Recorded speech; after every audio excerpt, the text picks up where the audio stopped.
রাসূলুল্লাহ যেখানে দান্দার মোবারক শহীদ অবস্থায় উঠবে আল্লাহর দরবারে, যেখানে রাসূলের কলিজার টুকরা মা ফাতেমার নয়নের মণি ইমাম হোসেন সমস্ত শরীরের মধ্যে অসংখ্য তীরের দাগ নিয়ে আল্লাহর দরবারে উঠবেন, হযরতে হামজা কলিজা ফাটা অবস্থায় আল্লাহর দরবারে উঠবেন, সাহাবায়ে কেরাম রক্তাক্ত দাগ নিয়ে আল্লাহর দরবারে উঠবে, তখন নাদুস নুদুস চেহারা নিয়ে আল্লাহ রাসূলের সামনে কিভাবে দাঁড়াবেন? প্রয়োজন হলে জেলে যান, প্রয়োজন হলে মার খান। আমরা লক্ষ্য করে দেখেছি আফগানিস্তান যুদ্ধ করলো রাশিয়ার সাথে, এটি একটি অসম যুদ্ধ ছিল। আমার ভাষা আমি তখন বলতাম যে যুদ্ধ হচ্ছে নবজাতক শিশুর সঙ্গে সিন্দাবাদের বিরাট দৈত্যের সাথে। ওদের মডার্ন অস্ত্রপাতি আর আফগান মুজাহিদদের কাছে হলো নূহ আলাইহিস সালামের জামানায় বন্যায় ভিজানো গাদা বন্দুক, এই দিয়ে তারা লড়লেন। সেই লড়াইয়ে দেখা গেল রাশিয়ার মতো বিশাল দৈত্য কুপকাত হয়ে গেল, আর আল্লাহ তাআলা আফগান মুজাহিদিনদেরকে জিতিয়ে দিলেন। কেন দিয়েছিলেন? কারণ যুদ্ধ যখন লাগলো তখন সবাই পালানো শুরু করলো। ওই দেশটা জঙ্গল আর পাহাড় দিয়ে ভরা, সব পাহাড়ে জঙ্গলে সব পালাতে শুরু করলো। পালায় গিয়ে দেখলো ওলামারা সব এক জায়গায় এসে গেছে। ওই সব ওলামা যারা একজন আর একজনকে দেখতে পারে না, দেখলেই রুমাল দিয়ে মুখ ঢাকে, সালাম দিলে জবাব দেয় না। ফতোয়া দিয়েছিল সে কাফের 5 কারণে, উনি কাফের 3 কারণে, আর উনি কাফের 17 কারণে। এদেরকে যারা কাফের না মনে করে তারাও কাফের। আর ওই সব কাফের মরে গেলে তাদের কবরের উপর যে ঘাস হয় সেই ঘাস যে গরুতে খায় সে গরুও কাফের। এই রকমের ফতোয়াবাজি যারা করছিল তারা পাহাড়ে জঙ্গলে সব একজনের সঙ্গে আর একজনের দেখা হয়ে গেল, সালাম করলো, কোলাকুলি করলো। ব্যাপারটা ছিল এরকম, একজন বলছিল যে আমার ছেলেরা গেল মামু বাড়ি, মেয়েরা গেল নানা বাড়ি, বউ গেল তার বাপের বাড়ি, আমি গেলাম আমার শ্বশুর বাড়ি, যাই দেখি আমরা সব এক জায়গায়। এখন জঙ্গলের ভিতরে গিয়ে আলেম ওলামা সুন্নি বেদাতি এইটা সেইটা সব এক জায়গায় হয়ে গেছে, কোলাকুলি শুরু হয়েছে। বলল যদি এই কোলাকুলি আগে করতাম তাহলে তো রাশিয়ার ভূত আমাদের ঘাড়ে চড়তে পারত না। সুতরাং 9 বছর যুদ্ধ চললো। এই 9 বছরের অসম যুদ্ধে ওলামাদের ঐক্যের কারণেই আল্লাহ পাক আফগানের মুসলমানদেরকে ইসলামী রাষ্ট্র প্রতিষ্ঠার সুযোগ করে দিয়েছিলেন। আবার যে পতন ঘটলো তাও মুজাহিদ আলেমদের মধ্যে যখন তাফরিকার সৃষ্টি হলো, ইখতিলাফ তৈরি হলো, একে অপরকে সন্দেহ করলো, দেখতে পারলো না, ভালো লাগলো না, সালাম কালাম করলো না, আবার কপাল পুড়লো, আবার বুশ এসে এদের হুশ নষ্ট করে দিল। আফগান আবার চলে গেল আরেকজনের দখলে। ঠিক এমনি করে ইরানের মুসলমানেরা, তাদের সাথে আমাদের আকীদার অনেক বেশকম আছে, কিন্তু তারা যখন ঐক্যবদ্ধ হলো, ইরানের ওলামারা আয়াতুল্লাহরা যখন ঐক্যবদ্ধ হলেন, তখন আমেরিকার মতো বিরাট পরাশক্তিকে তারা প্রধানত করে ইসলামী রাষ্ট্র, তাদের ভাষায় তারা ইসলামী রাষ্ট্র প্রতিষ্ঠা করতে সক্ষম হয়েছে এবং আমেরিকাকে প্রধানত করেছে। এখানে আয়াতুল্লাহ খমিনীর একটি কথা আমার মনে পড়ে, কি সাহস তার! ইমান আকীদা যাই থাকুক, আকীদার প্রশ্নে আমরা আপোষ করব না, কিন্তু এই কথাটা তো বলতেই পারি। যখন আমেরিকা তাকে বলেছিল যে আমার দূতাবাস থেকে যে 56 জনকে গ্রেফতার করা হয়েছে আমেরিকান, এদেরকে ছেড়ে দাও, তা না হলে তোমার খাদ্য রসদ আমেরিকা থেকে যত সাহায্য যায় সব বন্ধ করে দেওয়া হবে।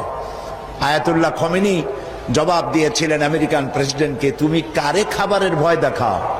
যেই জাতির বছরে 1 মাস না খাইয়া থাকা ফরজ, সেই জাতি তোমার খাবারের অপেক্ষা করবে? তোমার মতো কাফেরদের খাবারের কোনো পরোয়া আমরা করি না। মুসলমানেরা যখন ঐক্যবদ্ধ হয়েছিলেন আল্লাহ তাদেরকে বিজয় দান করেছিলেন সেখানে। ঠিক এমনি করে পাকিস্তানে যখন সর্বশ্রেণীর ওলামায়ে কেরাম মুত্তাহিদায়ে আমল, মজলিস মুত্তাহিদায়ে আমল এ নাম করে যখন একটি সংগঠন কায়েম করলো, সমস্ত ফিরকার মক্তবায়ে খেয়ালে সমস্ত আলেমরা যখন ঐক্যবদ্ধ হলো, পৃথিবীকে অবাক করে দিয়ে ইসলামী শক্তি সেখানে বিজয় লাভ করলো। আজকে এই বিজয়কে ধরে নিয়ে আমাদেরকে ঐক্যবদ্ধ হতে হবে। ঐক্যবদ্ধ হওয়ার কথা এখানে অনেক এসেছে, কিন্তু কিভাবে ঐক্যবদ্ধ হব সেই কথা আমাদের অনেকের কাছে জানা নাই কিভাবে ঐক্যবদ্ধ হব। আমি হযরত মাওলানা মুফতি সাঈদ আহমদ সাহেব ওস্তাজুল আসাতিজা, আমি যা বলতে চাইছিলাম, এমনি আমি ফকির মানুষ, আমার ঝুলি খালি, আমি যা বলতে চাইছিলাম তা অনেক তিনি বলে ফেলেছেন। এখন আমি ফকির মানুষ কি বলবো আল্লাহই জানে।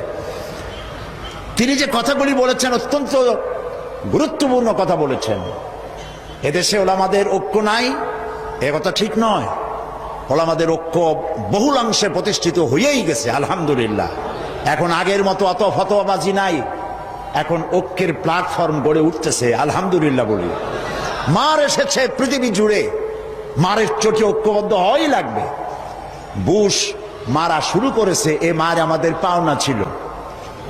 এটা আস্তে বলতেছি, আপনাদের কানে কানে বলতেছি। বুশের আশা খারাপ হয় নাই, আশা দরকার ছিল।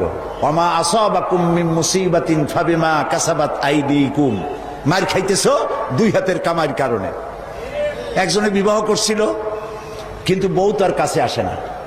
1 মাস 2 মাস 3 মাস চলে যায়, বেচারা খুব অসহায় হয়ে পড়লো। এত টাকা খরচ করলাম, তারপরে তাবিজের শরণাপন্ন হলো, দোয়ার শরণাপন্ন হলো, কোনো কাজ হয় না। সর্বশেষ এক বুজুর্গ ব্যক্তির কাছ থেকে চিনি পড়া নিয়ে পানের মধ্যে ঢুকাইয়া খাওয়াইছে। রাত দুপুর 2:30 3টা বাজে হঠাৎ করে বউ গলা জড়ায় ধরছে স্বামীর। স্বামী বলছে যে আল্লাহ, এই শেষের হুজুরের চিনি বড়া কামে লাগছে। বউ কয় যে কি এর চিনি বড়া কামে লাগছে, ঘরে চোর ঢুকছে তাই ভয়তে গলা জড়ায় ধরছে। বাড়িওয়ালা বলতেছে, স্বামী বলতেছে, আয় চোর, मैं तुझे खैर मकदम कहता हूं, तू हर रोज मेरे घर पे आया कर। তুই আমার বাড়িতে রেডিও টেলিভিশন ফ্রিজ যা আছে সব নে, প্রত্যেক দিন আসবি, তাহলে আমার প্রিয়াকে আমার গলার সাথে পাবো। কাজী বুশ আর আসার কারণে আর যাই হোক, একটা কাজ তো হয়েছে, পৃথিবীর 130 কোটি ঘুমন্ত সিংহ জাগ্রত হয়েছে। আল্লাহু আকবার বলে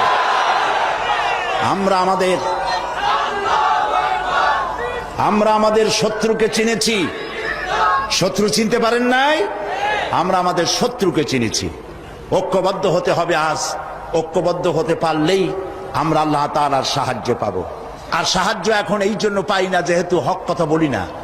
হযরত মাওলানা মুফতি সাঈদ আহমদ সাহেব, আল্লাহ তাকে হায়াতে তাইয়্যিবা সেহাতে কুল্লিয়া দিন, শিরক এবং বিদআতের বিরুদ্ধে এক বজ্র কঠিন কণ্ঠস্বর আল্লাহ তাকে দান করেছেন কোরআন হাদিস দিয়ে বোঝাবার। দেশে আজ তাওহীদের বিরুদ্ধে কাজ চলছে, শিরকের ছড়াছড়ি চলছে। আমরা কথা বলছি না চাকরির ভয়, যে কথা তিনি বলেছেন। ইমামতি চলে যাবে, ওয়াজের দাওয়াত হবে না, নইলে কেন কথা বলতে পারি না? মাইজ ভান্ডারী, সুরেশ্বরী, চন্দ্রপাড়ায় যা হয় সব শিরক এবং বিদআতে ভরা। আজ বলা হচ্ছে দিন দুনিয়ার মালিক বাবা ভান্ডারী, নাউযুবিল্লাহি মিন যালিক। এই কথা যারা বলে আর যারা এই কথা বিশ্বাস করে 100% সলিড মুশরিক। শিরকের মধ্যে ডুবে গিয়েছে গোটা জাতি। আপনারা কেন কথা বলছেন না? মসজিদে কথা বলুন, চাকরি চলে যাক। ময়দানে কথা বলুন, চাকরি চলে যাক।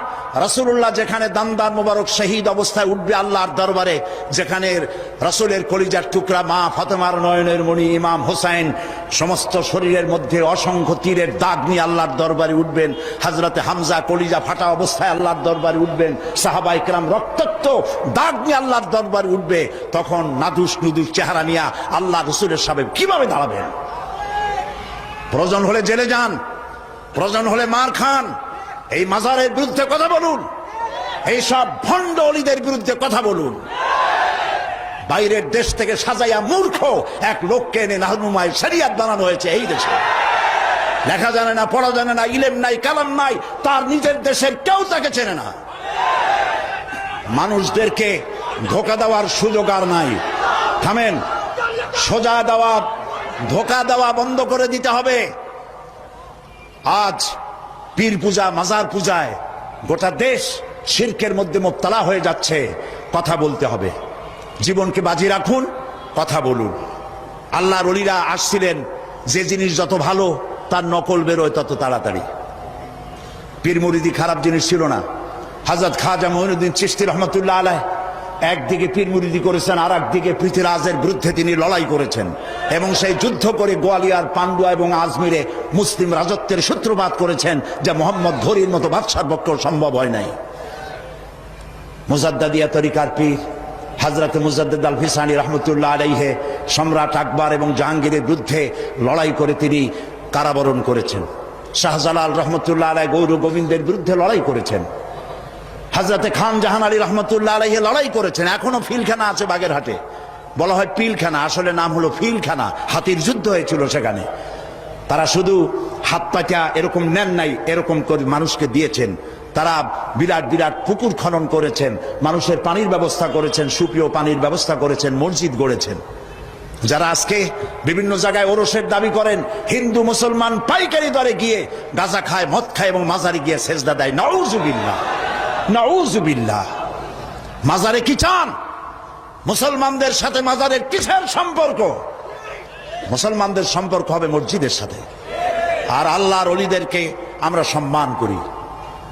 ওলি হচ্ছেন তারা যারা নাকি কথা বলতে গিয়ে জেল খাটেন, জরিমানা দেন, শুধু পকেট ভর্তি করে টাকা নেন না, কথা বলতে গিয়ে জেল জরিমার মুখোমুখি হন, ফাঁসির মঞ্চে গিয়ে দাঁড়ান, তারাই হচ্ছেন সত্যিকারের ওলিউল্লাহ। আর যারা পয়সা করি কামাই করেন, হক কথা বলেন না, হক কথা গোপন রাখেন, শুধু কদম বুসিয়ার মানুষের টাকা নিয়ে তৃপ্ত হন, তারা ওলিউল্লাহ নয়, আদুবুল্লাহ। গোটা জাতিকে কথা আজ বলতে হবে। আমাকে লোকেরা বলে, মাঝে মধ্যে বলে যে উনি পীরের বিরুদ্ধে কথা বলে। না, আমি ওই সব ব্যবসায়ী পীরের বিরুদ্ধে কথা বলি যারা মানুষের ইমানকে হরণ করে। আমি ফুরফুরা সরসিনার বিরুদ্ধে কখনো কথা বলিনি, যেহেতু তারা শিরক এবং বেদাতের বিরুদ্ধে। এই পীর সাহেব আমার পাশে বসে আছেন, ওনার দাদা, ওনার বাবা আমার বাপ চাচার পীর। আমার চাচা ফুরফুরার হযরত মুজাদ্দিদে জামান হযরত আবু বকর সিদ্দিকী রহমতুল্লাহ আলাইহির খলিফা ছিলেন। আমার আব্বা এবং আমার চাচার বহুত মুরিদ আছে আমাদের এলাকায়। উনি নিজে পত্রিকায় দিয়েছেন আমার নামে কেবলা ব্যবহার করা যাবে না। কেবলা তো একটাই, সেটা কাবা শরীফ। আল্লাহু কোন পীরের শিখানো আল্লাহু আল্লাহু জিকির করার চাইতে রাসূলুল্লাহর শিখানো সুবহানাল্লাহ, আলহামদুলিল্লাহ, আল্লাহু আকবার এই জিকির বেশি করে করা উচিত। সুতরাং আমি পীর বিরোধী নই। যারা হক্কানি আমি তাদের পক্ষে, আর যারা ব্যবসা করেন আমি তাদের বিপক্ষে। সুতরাং আপনাদেরকে শিরক এবং বেদাতের বিরুদ্ধে কথা বলতে হবে। গেরা শরীফ এটা কি? ইয়া আব্দুল কাদের জিলানী সাইয়ান লিল্লাহ, নাউযুবিল্লাহ মিন যালিক, এই সমস্ত পড়া হচ্ছে। হযরত আব্দুল কাদের জিলানী রহমতুল্লাহ আলাইহির নামে দরুদ বানানো হয়েছে। এই মঞ্চে আমি বলেছিলাম, আজকে যদি বড় পীর সাহেব কুতুবে রব্বানি মাহবুবে সুবহানি শেখ মহিউদ্দিন আব্দুল কাদের জিলানী রহমতুল্লাহ আলাইহি বেঁচে থাকতেন, এই গেরা শরীফ যারা করে জুতা দিয়া মুখের উপরে তিনি পিটাতেন। সুতরাং বেদাতকে ছেড়ে দিতে হবে, বেদাতের বিরুদ্ধে বজ্রকণ্ঠ হয়ে জীবন দিয়ে কথা বলতে হবে। তাওহীদের পক্ষে কথা বলুন, শিরকের বিরুদ্ধে আর বেদাতের বিরুদ্ধে কথা বলুন।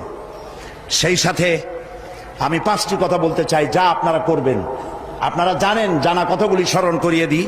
তাওহীদ প্রতিষ্ঠার পক্ষে কথা বলুন, শিরকের বিরুদ্ধে বেদাতের বিরুদ্ধে কথা বলুন, এবং নারীর অধিকারের কথা বলুন। কারণ আজকে বলা হয় ইসলাম নারীকে পর্দার মধ্যে ঢুকাইয়া তাদেরকে অধিকার থেকে বঞ্চিত করেছে। না, পৃথিবীতে ইসলাম নারীকে যে অধিকার দিয়েছে, এই অধিকার পৃথিবীতে কেউ দিতে পারে নাই। পাশ্চাত্য নারীকে পুরুষ বানাইয়া নারীর অধিকার দিয়েছে, আর ইসলাম নারীকে নারীর মর্যাদায় রেখে পুরুষের সমান অধিকার দিয়েছে। আমি সে কথা আগামীকাল রাত্রে বলবো এখানে ইনশাআল্লাহ। সুতরাং নারীর অধিকারের কথা বলুন, অমুসলিম নাগরিকদের অধিকারের কথা বলুন। ইসলাম যে অমুসলিম নাগরিকদের ব্যাপারে কথা বলেছে, সাম্প্রদায়িক সম্প্রীতির কথা বলেছে, সে কথাগুলিও আপনারা বলুন। এবং নিজের জ্ঞানকে, এইসব কথা বলার জন্য নিজের জ্ঞানকে শানিত করতে হবে, নিজের জ্ঞানকে সমৃদ্ধ করতে হবে। কিতাবুত তাওহীদ পড়ুন, আকীদাতুত তাহাবিয়া পড়ুন। নিজে আকীদা কেমন হওয়া উচিত, রাসূলের প্রতি, সাহাবায়ে কিরামদের প্রতি এবং আল্লাহর ওয়াহদানিয়তের প্রতি, তার জাতের প্রতি আকীদা কেমন হওয়া উচিত, এসব কিতাবপত্র, হাদিস, কোরআন বেশি করে পড়ে মানুষের কাছে এই কথাগুলি আমরা যত বেশি বলতে পারবো ততই আমাদের জন্য কল্যাণ হবে। হাজারাত উলামায়ে কেরাম, যেহেতু নামাজের ওয়াক্ত সামনে, আমি আর কথা বলতে চাই না। যেহেতু আরো 2জন মুরব্বী, আমাদের মুরব্বী, তারা সহি রাহনুমাই করেন জাতির, তারা কথা বলবেন। আমার বক্তব্য এখানে শেষ করছি এই কথা বলে, আসুন আমরা ঐক্যবদ্ধ হই, আসুন আমরা ঐক্যবদ্ধ হই। কেউ ঐক্যবদ্ধ হইলাম না। এটার কোনো দাম নাই। ঐক্যবদ্ধ হওয়ার জন্য আসুন তাওহীদের উপর ঐক্যবদ্ধ হই, খাতমে নবুয়তের আকীদার উপর ঐক্যবদ্ধ হই, শিরক এবং বেদাতের বিরুদ্ধে কথা বলি, একই সুরে বলি, একসাথে বলি, জীবনকে বাজি রেখে বলি। আল্লাহ তাআলা এই তৌফিক আমাদেরকে দান করুন।